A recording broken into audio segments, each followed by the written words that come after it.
우리가 지금 계속해서 읽은 이 마태복음 5장 13절부터 16절의 말씀을 가지고 세상의 소금과 빛이 되어라는 주제로 여러분들에게 말씀을 전하고 있습니다. 그래서 지난주와 지지난주에 우리가 13절의 말씀을 가지고 세상의 소금에 관한 말씀을 함께 나누었습니다. 소금의 역할은 맛을 내고 부패를 방지한다고 했습니다. 그리고 우리가 소금이 되어 소금의 삶을 살기 위해 필요한 역할들에 대해서 우리가 지난 시간에 살펴보았습니다. 근데 여러분들 꼭 한 가지 기억해야 될 것이 있다면, 소금이 소금의 맛을 내고 소금의 역할을 감당하기 위해서는 자기 헌신과 자기 희생이 꼭 반드시 뒤따라야 한다라는 말씀을 잊지 말고 기억하시기를 바랍니다. 소금이 녹지 않고 하나 그대로 있으면 그 맛을 낼 수가 없고 역할을 감당할 수 없는 것입니다. 예수님께서도 한 알의 밀알이 땅에 떨어져 죽지 아니하면 한 알 그대로 있고 죽으면 많은 열매를 맺는다고 말씀하셨습니다. 그리고 예수님께서는 친히 우리에게 이 모범을 보여주셨죠. 높은 보좌, 하늘의 보좌를 버리시고 이 땅에 오심으로 우리를 위하여 십자가에 죽으셨고, 그 죽으심의 희생과 헌신을 통하여 수많은 영혼을 구원해 내신 것입니다. 소금으로 산다는 것은 자기 희생과 헌신이 반드시 뒤따라야 하고, 그때야 비로소 우리는 맛을 내는 소금, 맛을 잃지 않은 소금으로서의 삶을 살 수 있음을 우리는 분명하게 알아야 할 것입니다. 그래서 우리도 주님과 같이 낮아지고 겸손함으로 섬김과 헌신을 통해서 소금으로서의 역할, 소금으로서의 사명을 다 잘 감당하는 저와 여러분 우리 모두가 될 수 있기를 바랍니다. 이제 오늘 우리가 함께 읽은 이 말씀 중에 보니까 14절에 예수님께서 무엇이라고 말합니까? 너희는 세상의 빛이라. 우리에게 말씀하여 주고 있습니다. 너희는 세상의 빛이라. 그래서 지난번에 우리가 세상 속의 소금에 대해서 말씀드린 것과 같은 말씀이죠. 세상에 있는 빛이라는 사실을 기억해야 할 것입니다. 자, 그렇다면 우리가 빛이라고 할 때의 그 의미는 무엇이고, 또 그 빛의 삶을 사는 것은 어떤 의미인지를 우리가 한번 생각해 볼 필요가 있습니다. 빛이 된다라는 의미는 무엇인지, 그리고 우리가 빛의 역할을 감당하며 살기 위해서는 어떠한 삶을 살아야 하는지를 함께 살펴보기를 원합니다. 그래서 14절부터 16절의 말씀을 우리가 천천히 살펴보면 주님께서 성도들을 빛으로 비유하고 계신 내용을 말씀을 통해서 알 수 있습니다. 그리고 우리가 이 말씀은 한두 번 들은 게 아니라 너무나도 많이 들었을 줄로 압니다. 그런데 이 말씀을 통해서 우리가 먼저 깨닫는 것은 이런 겁니다. 성도들은 선하고 의롭고 모범이 되는 삶을 살아야 한다라는 뜻으로 빛으로 우리 성도들의 삶을 비유하여 말씀해주고 있다라는 것입니다. 사도 바울은 우리에게 무엇을 말하고 있습니까? 우리가 본래 어떤 존재였는지, 그리고 우리가 어떠한 존재가 되었는지, 그리고 또 우리가 어떠한 삶을 살아야 하는지를 우리들에게 말씀해 주고 있는데, 바울은 에베소서 5장 8절부터 14절에 다음과 같이 우리들에게 말씀해 주고 있는 것을 볼 수가 있습니다. 한번 말씀을 같이 천천히 우리가 읽어보도록 하겠습니다. 8절부터 14절까지입니다. 시작. 너희가 전에는 어두움이더니 이제는 주 안에서 빛이라. 빛의 자녀들처럼 행하라. 빛의 열매는 모든 착함과 의로움과 진실함에 있느니라. 주를 기쁘시게 할 것이 무엇인가 시험하여 보라. 너희는 열매 없는 어두움의 일에 참여하지 말고 도리어 책망하라. 그들이 은밀히 행하는 것들은 말하기도 부끄러운 것들이라. 그러나 책망을 받는 모든 것은 빛으로 말미암아 드러나나니 드러나는 것마다 빛이니라. 그러므로 이르시기를 잠자는 자여 깨어서 죽은 자들 가운데서 일어나라. 그리스도께서 너희에게 비추이시리라 하셨느니라. 8절 말씀으로 한번 앞으로 들려주시길 바랍니다. 8절 말씀에 보니까 이렇게 말하죠. 너희가 전에는 어두움이더니 이제는 주 안에서 빛이라. 빛의 자녀들처럼 행하라 라고 말씀하고 있습니다. 바울은 에베소서 5장 8절부터 14절의 말씀에서 우리 그리스도인의 삶에 대해서 다음과 같이 말하고 있습니다. 바울은 여기서 무엇을 말하고 있습니까? 빛과 어둠에 대해서 말하고 있어요. 전에는 우리가 어둠에 속한 자들이었다라고 말하고 있습니다. 그런데 생명의 빛, 구원의 빛이 우리에게 비추었고 우리가 빛의 자녀가 되었습니다. 그리고 빛의 자녀가 되었기에 거기에 합당한 삶을 살아야 할 것을 우리들에게 말씀해 주고 있습니다. 그래서 빛과 어둠에 대하여 이야기를 하고 있고 오늘 우리는 빛의 열매들을 맺어야 할 것을 말씀해 주고 있습니다. 그래서 오늘 우리가 세상의 빛이라면 그 빛된 열매들이 삶을 통하여 맺어져야 할 것을 우리에게 말씀해 주고 있고 또 그 말씀 앞에서 우리에게 뭐라고 말하고 있습니까? 전에는 우리가 어둠 가운데 속해 있던 자들이었으나 이제는 주 안에서 빛의 자녀가 되었음을 말씀해 주고 있습니다. 그래서 우리가 빛의 자녀가 되었다, 빛이 되었다라는 것의 의미를 좀 더 자세히 살펴보기를 원합니다. 먼저 우리가 생각해 볼 것은 이런 것입니다. 우리가 빛이 되었다라고 말할 때에 우리가 오해를 할 수 있어요. 그것은 무엇입니까? 우리 자체가 스스로 발광, 빛을 발하는 발광체가 되었다라고 생각할 수 있다라는 거예요. 그러나 우리가 성경을 보고 자세히 우리의 구원의 이 관계를 보면 우리는 우리 스스로 빛을 내는 발광체는 아니라는 사실을 알 수가 있습니다. 그리고 우리가 비록 태양과 같은 위대한 존재는 아닐지라도 별과 같이 빛을 받아 반사하는 반사체로서의 삶을 살 수 있음을 우리는 말씀을 통해서 깨달을 수가 있습니다. 특별히 여러분들 빛하면 무엇이 먼저 떠오릅니까? 밝은 태양이 떠오르게 됩니다. 왜 그렇습니까? 일반적으로 태양도 하나님이 만드신 피조물이긴 하지만 우리가 생각할 때 태양은 빛의 근원이 된다라고 생각을 합니다. 그런데 오늘 주님께서 하시는 말씀, 너희는 세상의 빛이라 라고 말씀할 때 우리 자체가 태양과 같은 그런 존재가 되는 것인가? 그렇지 않다라는 것입니다. 우리가 태양과 같이 우리 자신 스스로 빛을 내는 빛의 근원은 되지 않지만 그 빛을 받아 전달하는 반사체로서의 삶을 살 수 있다라는 것입니다. 그리고 무엇보다도 이 어둡고 무지한 죄악 세상, 즉 깊은 밤 같은 세상에서의 빛이 되어야 함을 우리들에게 말씀해 주고 있는 것을 알 수가 있습니다. 먼저 우리가 깨닫는 것은 이런 것이죠. 빛은 언제 필요한가 하는 것입니다. 언제 필요하죠?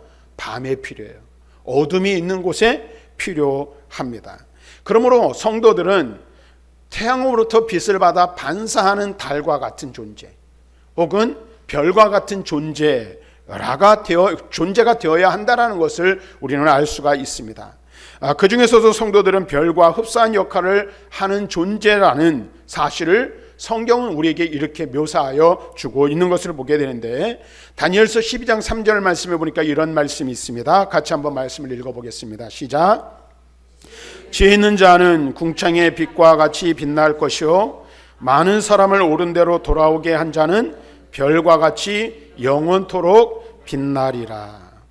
오늘 이 말씀에서 다니엘은 우리에게 무엇을 말하고 있습니까? 지혜 있는 자는 궁창의 빛과 같고 오늘 별과 같이 영원토록 빛날 것이라고 말하고 있습니다. 다시 말하면 성도를 향하여 말하는 것이죠. 우리는 궁창의 빛이요 밤하늘을 찬란하게 밝히는 빛이 별빛이라고 말하고 있습니다. 그렇습니다. 우리 모두는 이 어두운 세상에 별빛과 같이 밤하늘을 수놓는 빛과 같은 존재가 되어야 한다라는 것입니다. 비록 태양과 같은 위대한 발광체는 될 수 없을지라도 작지만 수많은 빛으로 밤길을 비추어주는 별과 같은 존재들, 그것이 바로 우리 성도들이라는 사실입니다. 그렇다면 별과 같은 존재라는 것은 무엇을 의미하는 것일까? 여러분들 별 하면 물론 지금 우리가 이제 과학적으로 세상이 이제 많이 발달해서 하나의 행성들이고 우주 안에 수많은 행성들이 있다는 것을 알 수 있어요. 그러나 과거에 우리가 별을 생각하면 어떤 것이 떠오릅니까? 희망과 꿈의 상징이 되기도 합니다. 또 옛사람들은 별을 보고 자기 마음을 그 빛에 비추어 보기도 하고 또 시를 쓰고 선한 길과 진리의 길을 갈 것을 다짐하기도 하곤 했습니다. 물론 오늘날에는 우리가 사는 이 시대는 굉장히 환한 시대를 살아가고 있죠. 그래서 요즘은 밤하늘의 별을 보기가 쉽지 않습니다. 근데 요즘 보니까 이 맑은 밤하늘에 가끔가다 제가 이제 이 사택 앞에도 가로등이 있는데 가끔가다 하늘을 쳐다봅니다. 밤에. 그런데 이 한여름에는 이 별빛이 찬란하게 빛나지 않는데 요즘 겨울 같은 경우는 맑은 하늘에 특별히 별빛들이 더 유난히 빛나는 것을 볼 수가 있습니다. 그런데 이 별이라는 것이 하는 역할은 사람들에게 꿈과 희망을 주기도 하지만 옛날에는 어떤 역할을 했죠? 여행을 하는 나그네들이 별빛을 보고 길을 찾아가는 일들을 감당하기도 했습니다. 또 창세기 15장의 말씀을 보면 하나님께서는 신앙이 흔들리는 아브라함을 데리고 나아가 하늘의 빛을 별빛을 보여주시면서 하나님의 은혜를 확인시켜 주는 데 사용하시기도 하였습니다. 여러분 한번 생각을 해보십시오. 별빛은 혼자 비치는 작은 빛으로 이 암흑과 같은 불신앙과 죄악된 세상을 대낮처럼 환하게 만들 수는 없지만 어떻게 해요? 반짝이는 별빛이 오늘 수많은 사람들을 오늘 그 빛으로 인도하는 것을 볼 수가 있습니다. 밤하늘의 별빛처럼 하나님의 영광의 빛을 사람들에게 비춰 하나님께로 나아갈 수 있는 길을 찾도록 하는 역할을 하는 것이 별빛이라고 말할 수 있습니다. 그래서 좀 전에 말씀드린 것처럼 옛날에 과거에는 이 북극성이라든지 이런 이 별자리를 보면서 어느 쪽이 북쪽인지 어느 쪽으로 나가야 될지를 아는 것처럼 이 우리가 세상에 빛이 되고 특별히 밤하늘의 별빛과 같은 존재가 되어야 한다는 것은 우리를 통하여 사람들이 하나님을 찾아갈 수 있도록 하는 역할을 감당해야 한다라는 것입니다. 그런 의미에서 우리 성도들의 존재는 굉장히 존귀한 존재, 중요한 존재라는 사실을 우리는 깨달아야 한다라는 것입니다. 그래서 다시 한번 에베소서 5장 8절 말씀을 한번 읽어볼까요? 같이 읽어볼까요? 시작. 너희가 전에는 어둠이더니 이제는 주 안에서 빛이라 빛의 자녀들처럼 행하라. 우리가 또 빌립보서 2장 15절 말씀에 보니까 이렇게 말씀하고 있는 것을 보게 되는데요. 한번 15절 말씀 읽어보겠습니다. 시작. 이는 너희가 흠이 없고 순전하여 어그러지고 거스리는 세대 가운데서 하나님의 흠없는 자녀로 세상에서 그들 가운데 빛들로 나타나며. 여러분 보세요. 세상의 빛으로 나타나는 성도의 삶에 대해서 우리에게 말씀해 주고 있어요. 바울은 그래서 빌립보서 2장 15절 말씀을 다시 읽어보면 너희가 흠이 없고 순전하여 어그러지고 거스리는 세대 가운데 라고 말하고 있어요. 우리가 사는 이 시대는 어그러지고 거스러진 세대예요. 다시 말하면 칠흑과 같은 어둠처럼 어두운 세대를 우리는 살아가고 있습니다. 근데 이 세대 가운데서 이 어두운 세대 가운데서 우리는 어떤 존재가 되어야 합니까? 흠이 없는 자녀로 세상을 삶을 통해서 세상 가운데에서 세상 속에서 오늘 빛과 같이 비치는 별빛과 같은 존재들이 되어야 함을 우리들에게 말씀해 주고 있습니다. 근데 여러분들이 또 한 가지 기억해야 될 게 있어요. 앞에서 제가 그런 말씀을 드렸죠. 우리는 태양과 같이 자체 발광하는 존재는 아니라 그랬어요. 그 빛을 받아 반사하는 반사체라는 말씀을 드렸어요. 이것이 무슨 의미인가 여러분들이 한번 곰곰이 생각해 보실 수 있기를 바랍니다. 우리 모두는 이미 하나님의 사랑의 빛을 받은 존재예요. 그렇죠. 그래서 그 빛으로 인하여 생명이 우리에게 이르렀고 하나님의 은혜가 우리에게 이르게 되었습니다. 그래서 그 은혜 안에서 우리가 생명을 얻고 하나님의 거룩한 자녀 천국 백성이 된 것입니다. 그렇다면 우리가 반사하는 반사체, 별빛과 같은 존재가 된다는 것은 무엇을 말하고 있습니까? 우리가 받은 그 사랑의 빛을 반사하여, 그렇죠? 반사하여 사람들로 하여금 구원의 빛을 바라볼 수 있도록 하는 역할을 감당해야 한다는 것입니다. 그래서 옛날에 좀 오래된 일이긴 하지만 우리 교회가 예배를 드리면서 설교 전에 그런 인사를 했죠. 당신의 모습에서 예수님의 얼굴을 봅니다 라는 인사를 했던 때가 있었어요. 여러분 한번 생각을 해보십시오. 우리가 비치는 빛, 밤하늘에 반짝이는 별빛과 같은 존재가 된다는 것은 무엇입니까?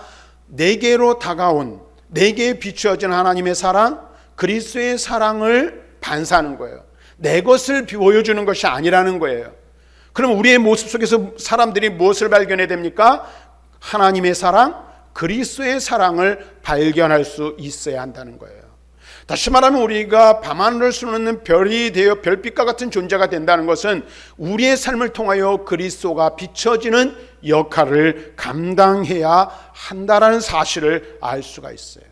그러니까 여러분들, 저와 여러분들의 세상의 빛이라는 말씀은 그런 의미에서 굉장히 중요한 거예요.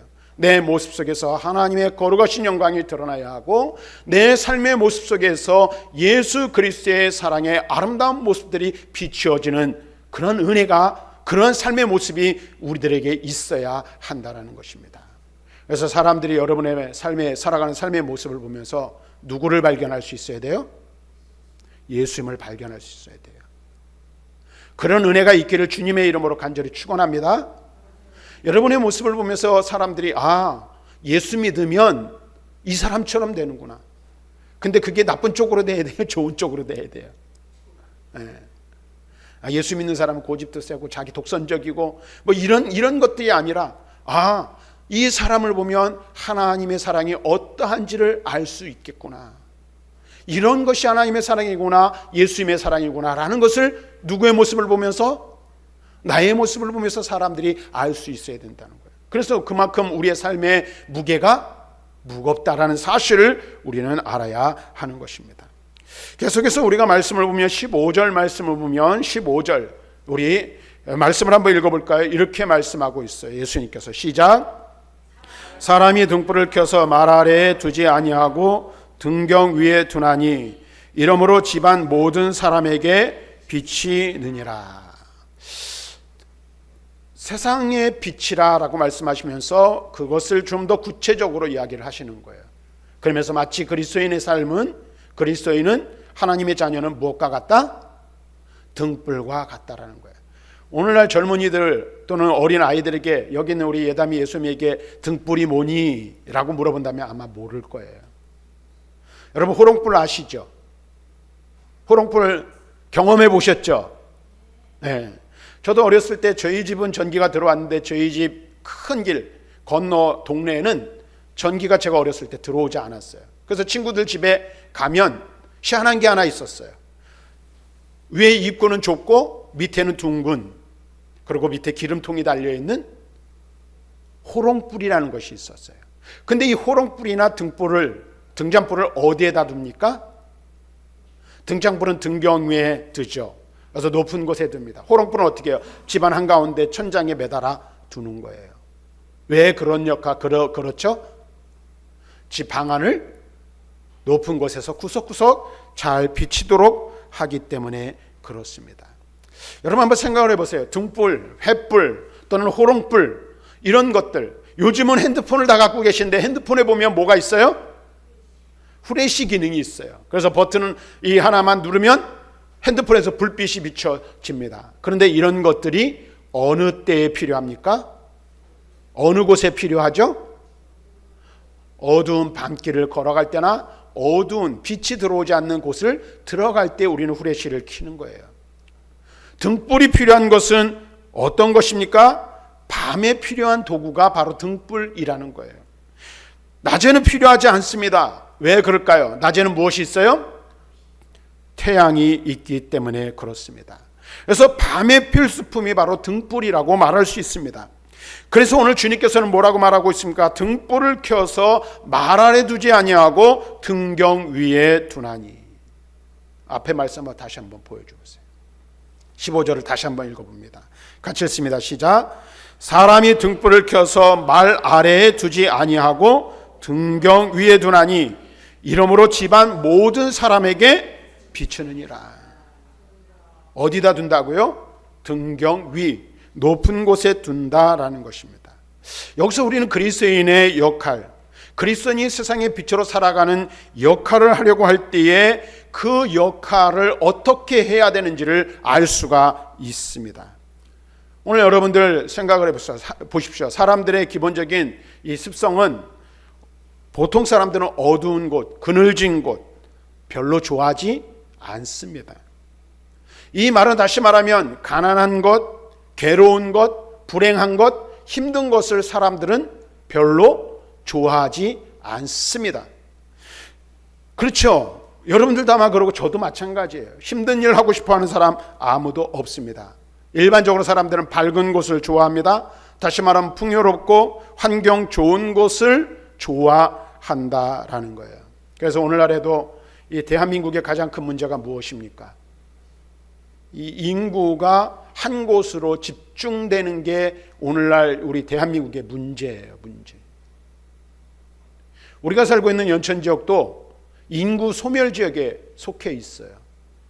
그래서 대한민국의 인구도 줄고 있지만 이 연천군도 언젠가는 없어질 수 있는 도시가 되어버렸어요. 제가 깜짝 놀란 것이 그래도 연천이 제가 우리 여기 노곡리에 들어왔을 때 한 4만 5천 정도 됐는데 지금은 한 4만 2천 정도밖에 되지 않아요. 그리고 그 중에서 절반 이상 한 2만 5천 명이 전곡읍에 몰려 있었는데 지금 제가 듣기로는 정확한 사실인지는 확인해 보지는 않았지만 2만 명 밑으로 인구가 떨어졌다고 해요. 그러니까 인구가 지금 점점 줄고 있어요. 왜 그런 현상이 일어날까요? 젊은이들이 아이를 낳지 않고 결혼을 하지 않는 이유도 있지만 사람들은 어디로 갑니까? 여유가 생기면 대도시로 가는 거예요. 대도시로. 왜? 거기 가면 모든 것들이 다 잘 갖춰져 있거든요. 저희 같은 경우는 장을 보려면 어디로 가야 돼요? 적성으로 가야 돼요. 버스를 타고 가든지 자가용을 끌고 가든지 가야 돼요. 5분 이상 가야죠. 좀 더 구체적으로 좀 더 좋은 것을 필요로 하면 어떻게 해요? 의정부를 나가든지 문산을 가든지 일산으로 가야 돼요. 거기 가면 어떻게 해요? 문 앞만 나서도 무엇이든지 얻을 수 있고 병원도 얼마든지 갈 수 있는 그런 환경이 되어 있어요. 그래서 사람들이 대도시로 몰려들고 있습니다. 근데 이것은 제가 지금 이런 얘기하는 게 잘못됐다는 것은 아닙니다.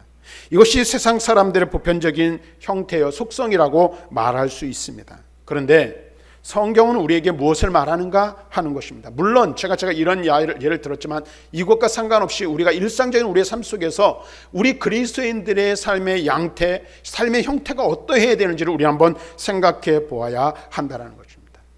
너희는 세상의 빛이라, 너희는 등불이라 라고 말씀하시는 것은 빛이 되고 등불이 되어서 해야 할 역할은 어디에 있어야 돼요? 어디에 있어요? 그늘진 곳, 어두운 곳을 향하여 나아가야 함을 우리에게 말씀해주고 있다는 거예요.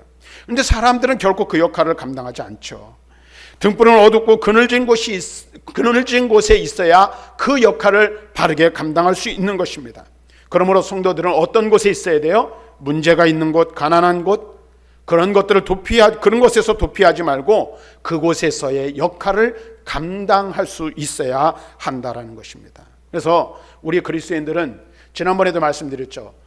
세상의 소금이라는 말을 못한 어떤 그 소금의 역할이 있어요. 부패를 방지하는 거예요. 죄악된 세상을 정화시키는 역할을 하는 거예요. 빛도 마찬가지예요. 어두운 곳을 뭐 하는 겁니까? 밝히는 역할을 하는 것이 바로 빛의 역할입니다. 그래서 우리 그리스도인들은 소극적인 면에 있어서는 소금 같은 삶을 살아야 하지만 적극적인 면에서는 어떻게 해요? 악을 이기고 선으로 악을 이기는, 그래서 하나님의 거룩하신 영광을 드러내는 삶을 살아야 하는 거예요. 여러분 한번 보세요. 로마서 12장 21절에 바울이 이렇게 말하죠. 우리 그리스도인의 삶에 대해서 이렇게 말합니다. 같이 읽습니다. 시작. 악에게 지지 말고 선으로 악을 이기라. 이게 그리스도인의 삶이고 이것이 빛된 삶을 사는 거예요. 내가 있는 그곳에 내가 있음으로 말미암아 어떻게 해요? 악한 것들이 물러가고 선한 역사들이 나타나야 되는 거예요. 다시 말하면 저와 여러분들이 소금이 되고 빛이 되어 세상에 선한 영향력을 미쳐 내가 머물러 있는 그곳, 나와 관계하는 모든 사람들이 선한 영향력을 받아 선한 역사, 빛의 역사가 일어나야 한다는 거예요. 그리고 우리의 주님께서는, 우리 하나님께서는 우리에게 어디로 보내셔요? 어두운 곳으로 우리에게 가라고 말씀하고 있습니다. 그래서 성경을 보면 불신앙의 장소에는 믿음의 선한 싸움을 싸워 신앙의 장소로 변화시키는 능력이 사람들이 있었음을 보게 되는 것이요. 그리고 또 하나님께서 믿음의 사람들을 그곳으로 보내는 것을 볼 수가 있습니다. 아브라함에게 하나님께서는 갈 바를 알지 못한 아브라함에게 하나님이 지시하신 곳이 있었어요. 적과 꿀이오르는 가나안 땅으로 가라고 말씀하셨습니다. 근데 여러분 보세요. 적과 꿀이오르는 가나안 땅은 어떤 곳입니까? 오늘 온갖 죄악과 불신앙으로 가득한 곳이었다라는 사실을 잊지 말아야 돼요. 위대한 사도 바울을 하나님께서 선교지로 보내셨어요. 근데 바울이 간 곳마다 어떤 곳이었습니까? 죄악과 우상으로 가득한 곳이었어요. 그곳에서 복음의 빛을 비추고 생명의 빛을 비침으로 그 세상을 밝히는 일을 하게 하셨다라는 거예요. 어둠 가운데 있는 이들에게 그리스도의 복음의 빛을 비추게 하셔서 그들로 하여금 그 빛으로 말미암아 생명을 얻게 하신 것입니다. 저와 여러분도 마찬가지예요. 우리가 빛으로 이 세상을 살아간다는 것은 나만 좋고 나만 편하고 내가 하고 싶은 것만 하는 그러한 삶을 의미하는 것이 아니라는 사실을 분명히 알아야 돼요. 우리 개인에게 물론 취향이 있고 성품이 있고 성격이 있고 개성이 있죠.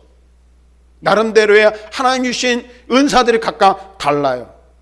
그래서 그 은사를 따라 우리는 살아가기도 합니다. 그러나 그리스도인의 삶은 교회 안에서든 교회 밖에서든 자신이 좋아하는 일만 하고 귀찮거나 불편하거나 힘들거나 어려운 일을 하지 않는 자세가 있어서는 안 된다라는 사실입니다. 만일 우리에게 그와 같은 자세가 있다면 그것은 빛이 되라는 주님의 명령에 어떻게 하는 거예요? 불순종하는 것입니다. 여러분 보세요. 낮과 같이 환한 복지의 세상은 이 세상에 온전하게 임하지 않아요. 우리의 작은 빛들이 비추어짐으로 인해서 우리가 이 세상을 복음의 빛, 생명의 빛으로 밝힐 수 있지만 완전하게 환한 세상은 언제 옵니까? 주님 나라에서 완성되는 거예요. 그리고 주님 나라에 이르기까지는 우리는 어떻게 해야 돼? 작은 빛이 되어서 빛이 필요로 하는 곳으로 가서 빛을 비추는 역할을 해야 하는 거예요. 그리고 그것을 통해서 천국을 사람들이 경험할 수 있도록 하고 천국을 소망할 수 있도록 하는 역할을 해야 하는 것입니다. 교회 안에서도 마찬가지죠. 여러분들 작게는 가정에서 또는 교회 안에서 여러분 보세요. 다양한 은사들을 앞에서 가지고 있다고 말씀드렸어요. 사람들의 성향이나 성품이 다 달라요. 기질이 다르죠. 그런데 그럼에도 불구하고 여러분들 그리스도인이라면 하나님의 사랑의 빛을 받은 존재라면 어떻게 됩니까? 어렵고 힘든 일을 누가 먼저 해야 돼요? 누가 먼저 해야 돼요? 목사님이 먼저 해야죠. 그렇죠? 장로님들이 앞장서서 해야죠. 맞습니까?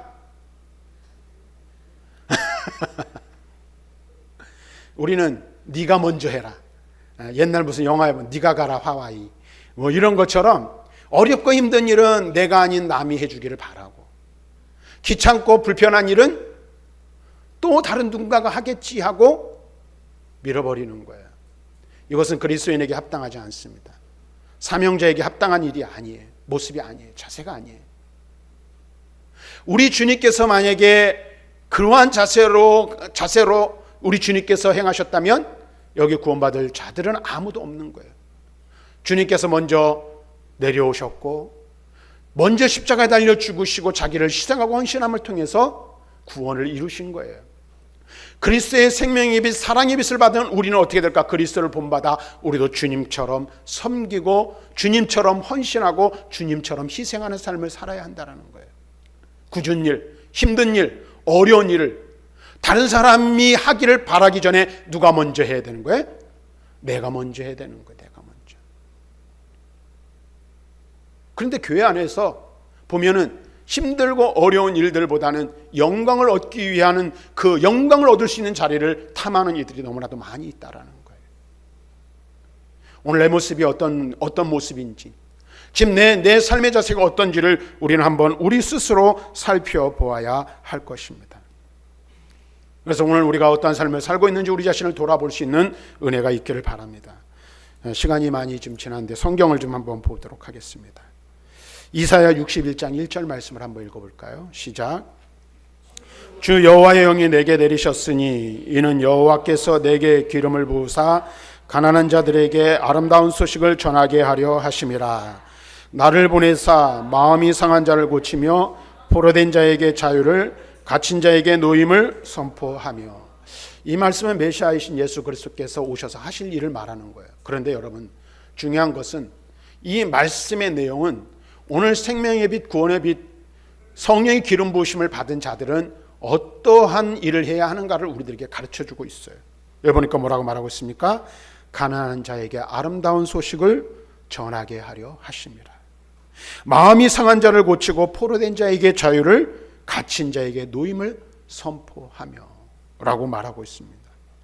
저와 여러분을 세상 가운데서 부르시고 세상으로 보내신 이유와 목적이 무엇입니까? 영광 받으라고, 높은 자리에 앉으라고, 섬김을 받으라고 저와 여러분을 보내신 것이 아니라는 거예요. 부르신 것이 아니라는 거예요. 우리를 부르시고 사명을 주신 것은 무엇입니까? 가난한 자, 소외된 자, 상처받은 자, 포로된 자, 억압되어져 있는 자, 이런 자들, 다시 말하면 그늘지고 어두운 곳, 그곳에서 빛의 역할을 감당하라고 저와 여러분을 부르시고 사명을 주셨다는 사실을 우리는 기억해야 할 것입니다. 이것이 바로 그리스도인의 사명이요 삶이라는 사실을 말해주고 있어요. 사도 바울은 사도행전 20장 23절과 24절 이렇게 말합니다. 사도행전 우리가 20장 23절 24절 한번 읽어볼까요? 시작. 오직 성령이 각 성에서 내게 증언하여 결박과 환난이 나를 기다린다 하시나 내가 달려갈 길과 주 예수께 받은 사명 곧 하나님의 은혜의 복음을 증언하는 일을 마치려 하면은 나의 생명조차도 조금도 귀한 것으로 여기지 아니하노라. 여기서 뭐라고 말하고 있습니까? 오늘 성령이 말씀하시기를 오늘 바울이 가는 그 길에 결박과 환난이 기다릴 것을 말씀하고 있어요. 눈앞에 고난이 예비되어 있어요. 어려운 일들이 나를 기다리고 있어요. 그런데 바울은 뭐라고 고백합니까? 내가 달려갈 길과 주 예수께 받은 사명, 은혜의 복음을 증언하는 일을 마치려 하면은 무엇도 생명조차도 조금도 귀한 것으로 여기지 않겠다. 이 고백이 저와 여러분들의 고백이 되실 수 있기를 주님의 이름으로 축원합니다.